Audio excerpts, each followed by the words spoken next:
आज हमारे साथ हैं भाजपा के वरिष्ठ नेता रामदास जी अग्रवाल साहब। अग्रवाल साहब, आपका बहुत बहुत स्वागत है। पहली बार आपके यहाँ आए, बधाई आपको।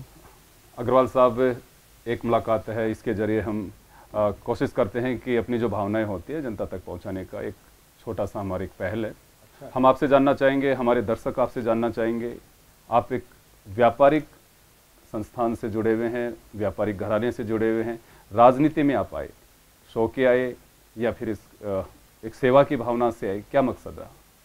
देखिए, मुझे राजनीति में आए तो लगभग 55 वर्ष हो गए। 57 से मैं लगभग राजनीति में हूँ और 52 से मैं राष्ट्रीय स्वयंसेवक संघ का कार्यकर्ता रहा हूँ और 63 से लेकर 71 तक 8 साल तक मैं लगातार जयपुर जिला और ग्रामीण जिला दोनों का अध्यक्ष रहा। उसके बाद फिर मैं उड़ीसा चला गया था 71-72 में। फिर 90 में मैं यहाँ पर आया, वापस राज्यसभा सांसद बना और उसके बाद प्रदेश का अध्यक्ष बना। 8 साल तक फिर मैं 90 से लेकर 98 की शुरुआत तक मैं प्रदेश भारतीय जनता पार्टी का अध्यक्ष रहा। तो राजनीति में मैं आया सतीश चंद्र जी अग्रवाल और भैरव सिंह जी के और भंवर जी के सानिध्य में रहने के कारण। ये आपका बहुत लंबा सफ़र है राजनीति में। निश्चित रूप से कोई न कोई प्रेरणा के जरिए ही इस कदम इस तरह का उठाना होता है। आप देख रहे हैं, आपको लंबा अनुभव है राजनीति में। आज का जो दौर है, आपके ज़माने का जो दौर है, क्या उतार चढ़ाव देख रहे हैं उसमें? देखिए, अब इन चीज़ों का कंपेयर करने का कोई अर्थ नहीं, क्यों? कारण इसका यह है कि हर दशक में राजनीतिक परिप्रेक्ष्य बदलता रहा, अर्थ बदलते रहे, सोच बदलता रहा, आदर्श और मान्यताएं बदलती रही। अब इस समय जो राजनीति का दौर है, यह एक राजनीति का संकटपूर्ण दौर है। संकटपूर्ण पार्टियों के लिए है या नहीं मैं नहीं जानता, देश के लिए है। क्योंकि इस समय देश में रीजनल पार्टीज बहुत ज़्यादा प्रभावी होते जा रही हैं, चाहे ममता जी हों, चाहे नवीन पटनायक हों, नीतीश हों, दक्षिण में जयललिता जी हों, कोई भी हो। ये जो इस समय दौर चल रहा है रीजनल पार्टीज़ के प्रभाव का, एसपी है, बीएसपी है, शिवसेना है, ये दौर देश के लिए कितना उचित होगा ये भविष्य बताएगा।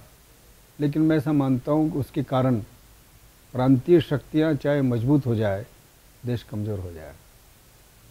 तो इसलिए मैं कहता हूँ कि अब उन बातों को याद करना कि जब 300 सीटें एक पार्टी की जाती थी, एक छत्र राज्य रहता था, वो ज़माना तो चला गया।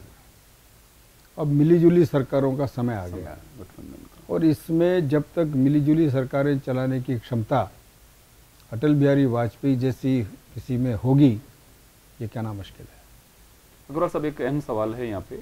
आपने जैसे कहा कि सभी दौर बहुत सारे बदल चुके हैं और हालात बदलते जा रहे हैं, तो क्या आप मान सकते हैं कि राजनीतिक जो दल हैं, कोई भी व्यक्ति जोड़ता है उनसे, हम भी देखते थे हमारे पूर्वजों जैसे कहते थे कि वोट इस पार्टी को डालना, तो शायद वो कहते थे कि नहीं इस पार्टी को डालना है। गाँव में जिस तरह की बात देखते, वो शायद विचारधारा के नाते कहते थे। वो हालात अब है? नहीं, मैंने आपसे कहा ना, मैंने एक पक्ष आपको बताया कि केंद्र में सरकार एक दल की होना मुश्किल है। उसी तरह से अब ये बात कहना भी मुश्किल है कि राजनीति का जो घुमाव है या उसका एक तरह से बहाव है, वो अब जातिवाद पर चला गया। जिस सांप्रदायिकता की हम बात करते थे, विरोध की जो पार्टियां, वो स्वयं सांप्रदायिक सोच में घुस गई। जातिवाद एक अलग अपना रूप लेकर आ गया और सांप्रदायिकता एक दूसरा रूप लेकर आ गई। इन दोनों के बीच में से राष्ट्रवाद समाप्त होता दिखाई दे रहा है। इसलिए मैंने कहा कि अगर केंद्र कमज़ोर हो जाएगा और प्रांतीय शक्तियां ताकतवर होती जा रही है, तो उसका परिणाम देश के हित में कितना अच्छा होगा, इसका असेसमेंट अभी बहुत लोगों को करना चाहिए। यह सब एक सवाल है। आज जो हालात बने हैं क्षेत्रीय पार्टियों का या क्षेत्रवाद के हावी होने का, इसके लिए किसे जिम्मेदार मानते हैं? कहीं ना कहीं जो राष्ट्रीय दल थे उन दलों के, उस क्षेत्र के जो नेता थे या वहाँ के विकास की जो ज़रूरतें थी उनको दबाए रखी, तो ये भी एक कारण हो सकता है। वजह क्या मानते थे? नहीं, ऐसा नहीं है। देखिए 90 में वीपी सिंह जी जो प्रधानमंत्री बने, उसके पहले का अगर दौर आप देखेंगे तो वह दौर में लोग अपने जातीय सूचक नाम लिखने में मना करने लगे थे। गुजरात की गवर्नर जो आज हैं कमलाजी बेनीवाल, उन्होंने उस समय घोषणा की थी, मुझको याद है, कि मेरे नाम के आगे से बेनीवाल शब्द हटा दीजिए और खाली कमला रखा। क्यों? लिखती भी थी उस समय। हाँ, क्योंकि उस समय लोगों के मनों में ये बात थी 88 के आसपास तक कि जातिवादी सूचक शब्द आना नहीं चाहिए। क्यों आए? लेकिन 90 में जैसे ही मंडल आयोग गठन होने के बाद निर्णय हुआ, वीपी सिंह जी प्रधानमंत्री बने, उन्होंने इस देश को जातिवाद के ऐसे गर्त में धकेल दिया जिससे मुक्ति पाना अभी 10 और 12-22 साल तो हो गए, और मुझे नहीं लगता कि अभी कोई दल इस जातिवाद के प्रपंच से या जातिवाद के दलदल से ऊपर उठकर कोई बात कर सकता है। तो जब जातिवाद का हिसाब आ गया तो जिन प्रांतों में जातियां मजबूत थी उन्होंने कब्जा कर लिया। राष्ट्रीय दलों ने अपने कैंडिडेट खड़े करे, लेकिन वो बड़े परिप्रेक्ष्य में लोगों को खड़ा करते हैं, उनका दृष्टिकोण बड़ा दूसरा होता है, और जो क्षेत्रीय दल होंगे उनका दृष्टिकोण दूसरा होगा। स्वाभाविक रूप से राष्ट्रीय दल कमज़ोर होते गए और क्षेत्रीय दल मजबूत होते चले गए। जातिवाद एक कारण। दूसरा कारण हो गया, दक्षिण भारत में केवल 2 ही पार्टियां, राष्ट्रीय पार्टियां वहाँ ख़त्म हो गई। बड़ी मुश्किल से कर्नाटक में हम वापस आए। आंध्र फिर क्षेत्रीय दलों के चक्कर में चला गया था, टीडीपी बनी थी। तो मेरा कहने का मतलब यह है कि धीरे धीरे क्षेत्रीय दलों ने अपने पांव फैला लिए और उन्होंने कब्जा कर लिया। हाँ, राष्ट्रीय दलों ने भी उनके साथ समझौता किया, जैसे हमने ममता जी के साथ किया था। बाद में ममता जी हमको छोड़ के चली गई। नीतीश जी के साथ हमने किया, नवीन पटनायक के साथ हमारा समझौता था, जयललिता जी के साथ हमारा समझौता था, टीडीपी के साथ हमारा समझौता था, तो राष्ट्रीय शिवसेना के साथ हमारा है, अकाली दल के साथ हमारा है। तो जहाँ पर हमको ये लगता था कि हम अकेले अपनी ताकत पर नहीं जीत सकते, वहाँ पर हमने समझौता कर लिया। यहाँ सब एक सवाल है मेरा, आप देख रहे हैं कि गठबंधन की राजनीति आपके समय भी रही है, अभी जो वर्तमान सरकार यूपी है 2 टर्म कर रही है अपना 5 साल पूरा, उसके दौरान भी ये रहा है। तो आप क्या मानते हैं कि जो राजनीतिक दलों के सामने परिस्थितियां जो बनती जा रही हैं कि क्षेत्रीय दलों के अभाव में गठबंधन के बिना वो अपनी सरकार नहीं चला पाते हैं, जब तक कि कोई ऐसा एक चमत्कार, मैं तो ये मानता हूं कि अगर किसी को 300 सीट मिलेंगी तो चमत्कार होगा। आप क्या मानते हैं कि जो गठबंधन की राजनीति है वो निश्चित, जैसे आपने पहले भी बता दिया कि देश की अर्थव्यवस्था का भी पर भी असर पड़ेगा, और क्षेत्रवाद यदि हावी होगा तो राष्ट्रवाद का भी पतन होगा। ऐसी कोई पार्टी आपने, क्योंकि देखा भी होगा, आप खुद भी लंबे समय तक राज्यसभा के सांसद रहे हैं और वाजपेयी जी की सरकार रही, तो उस समय भी निश्चित रूप से आप जिस पद पे आप रहे तो बहुत सारी चीजें देखने को मिलती थी।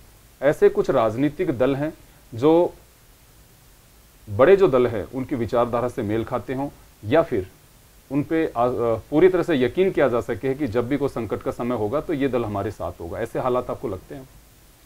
देखिए, मैंने जैसे कहा ना आपसे कि धीरे धीरे परिवर्तन आता गया विचारधाराओं में, आदर्श में, सोच में, तौर तरीके में, और वो निश्चित है। आज नीतीश कुमार और हम में सोच में बहुत फ़र्क है, अकाली दल और हमारे में सोच में बहुत फ़र्क है, लेकिन तब भी एनडीए के पार्ट है। एनडीए बना या यूपीए बना, ये विचारधारा के आधार पर इकट्ठे दल नहीं है। एक जो मिनिमम प्रोग्राम बना करके, घोषणा करके कि भाई ये हम लोगों का अगर सेंटर में पावर में आते हैं या स्टेट में पावर में आते हैं तो ये हमारा मिनिमम एक्सेप्टेबल प्रोग्राम है, उस आधार पर हम काम करते हैं। उस आधार पर काम करते करते बीच बीच में अड़चनें आती है तो आपस में संबंध टूट भी जाते हैं, जैसे आज ममता जी के और कांग्रेस के होने वाला दिखता है। तो ये जो समझौते हो रहे हैं, ये विचारधारा या किसी पर्टिकुलर उद्देश्य को लेकर नहीं हो रहे, ये सत्ता को प्राप्त करने के साधन के हिसाब से और उसको चलाने के लिए समझौते किए जा रहे हैं। अब ये कहा जा सकता है कि विचारधारा गौण होती जा रही है और एक एजेंडा जो है वो ही बस वर्किंग एजेंडा है, उसी पे सारे समझौते तय हो रहे हैं। वो दूरदर्शी कितना है और तात्कालिक कितना है, इमीडिएट गेन वाला कितना है, ये अलग विषय है। ये सब एक सवाल है मेरा, राजस्थान है, राजस्थान अभी भी अछूता है क्षेत्रीय जो एक दल है उनसे। राजस्थान है, मध्य प्रदेश है, गुजरात है, छत्तीसगढ़ है। तो क्या मानना है सब आपका, क्योंकि यहाँ भी धीरे धीरे कई बार इस तरह की चर्चा होती है तीसरे मोर्चे को लेकर के, तो राजस्थान में इसकी कुछ संभावना नजर आती है आपको? देखिए, इस मामले में पार्टियों की महत्वपूर्ण भूमिका नहीं होती, जनता की भी बड़ी महत्वपूर्ण भूमिका है। राजस्थान जातिवाद से अछूता ऐसा तो मैं नहीं कह सकता, लेकिन राजस्थान की जनता ने जरूर इस बात को समझ रखा है अपने जहन में कि यहाँ पर दो दल ठीक हैं, दो दलीय व्यवस्था उनके हित में है, और इसीलिए इतने वर्षों के लोगों के प्रयास के बाद कि थर्ड फ्रंट बने और वो वहाँ यहाँ पर कोई सौदेबाजी करने की स्थिति में आए, चाहे बीजेपी से या कांग्रेस से, वो स्थिति यहाँ नहीं आ पाई। यहाँ कुछ इंडिपेंडेंट्स की स्थिति जरूर कभी कभी आ गई, भैरव सिंह जी के समय भी, सुखाड़े जी के समय भी और आई। कुछ लोगों को तोड़ मरोड़ करके सरकार सुखाड़े जी ने बनाई, कुछ लोगों को तोड़ मरोड़ करके सरकार बीजेपी ने बनाई, भैरव सिंह जी ने बनाई। पिछले टाइम कांग्रेस ने कुछ लोगों को तोड़कर सरकार बनाई या मिलाकर सरकार बनाई, बीएसपी को तोड़ा। ऐसे ही तोड़ मरोड़ करके छोटे मोटे लॉट्स को सरकार बना ली, वो एक अलग बात है। लेकिन थर्ड फ्रंट नाम की चीज़ से समझौता होकर कि भाई हम 20 लोग हैं, मुख्यमंत्री हमको दीजिए या डिप्टी चीफ मिनिस्टर हमको दीजिए, तो हम आपकी पार्टी का समर्थन बाहर से अंदर से करेंगे, वो स्थिति राजस्थान में अभी तक नहीं आई, और मैं नहीं समझता कि ऐसी स्थिति अभी कोई हमें राजस्थान में दिखाई देगी। अग्रवाल साहब के साथ एक मुलाकात में चर्चा जारी रहेगी, लेकिन फिलहाल लेंगे हम एक ब्रेक।